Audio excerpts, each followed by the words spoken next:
Eegun Oloolu Fẹẹ Jade nìbàdàn kí gbogbo obìnrin paramọ́.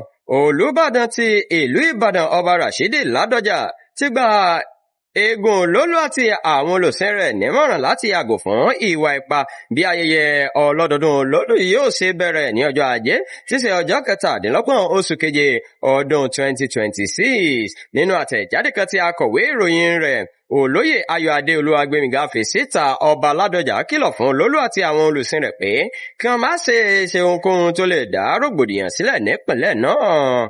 Kábíyèsí tún pe àwọn àjọ ẹ̀ṣọ́ aláàbò láti múra sílẹ̀ dáradára kí wọ́n sì ṣe ojúṣe wọn nípa dídáàbòbò ẹ̀mí àti dúkìá àwọn aráàlú lásìkò ayẹyẹ náà.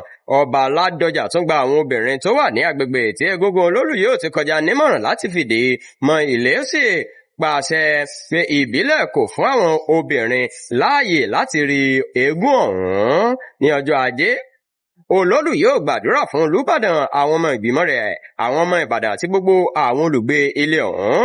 Lẹ́yìn náà yóò lọ sí ilé Ọ̀tún Olúbàdàn Ọba Saheed Oyèwọlé ní agbègbè Fọ̀kọ̀. Lọ́jọ́ Ṣẹ́gun, Oloolu yóò lọ sí ilé ìjọba tó wà ní Agodi láti bá gómìnà ìpínlẹ̀ Ọ̀yọ́ Ẹnjìnìà Ṣèyí Mákindé. Lẹ́yìn náà yóò bẹ àwọn agbègbè bíi Àlìwó, Yemẹtu, Ọjà Òjé, Ìsàlẹ̀ Àfà, Òkè Àrẹ̀mọ, Gbópóyèmọjà, Ọjà Bódè, Mọ̀lété, Ìsàlẹ̀ Ìjẹ̀bú, Èlékùrọ́, Kòbọ́mọjẹ àti Ọ̀rànmíyàn wò. Ní ọjọ́rú, Oloolu yóò bẹ Ọjà Àgbó, Aláfara, Olúbàdàn, Ìtàbálẹ̀, Ògbórí Ẹ̀fọ̀n, Lábò àti Kòbọ́mọjẹ. Ní ọjọ́bọ̀, èyí tó jẹ́ ọjọ́ ìkẹyìn ayẹyẹ Oloolu lọ́dún yìí, Oloolu yóò lọ sí ilé Àpẹ̀rìn Àgógó, Ìyànà Ìdí-ìrókò, Awótúndé Jẹgẹdẹ, Ìta Mẹ́rin Gàngànsè àti Bàbánlá. Ẹ ó rántí pé ayẹyẹ Egúngún Ìbàdàn èyí tó bẹ̀rẹ̀ ní ọjọ́ Àìkú ọjọ́ 21 oṣù kẹfà ọdún yìí ni yóò parí ní ọjọ́bọ̀ tí ṣe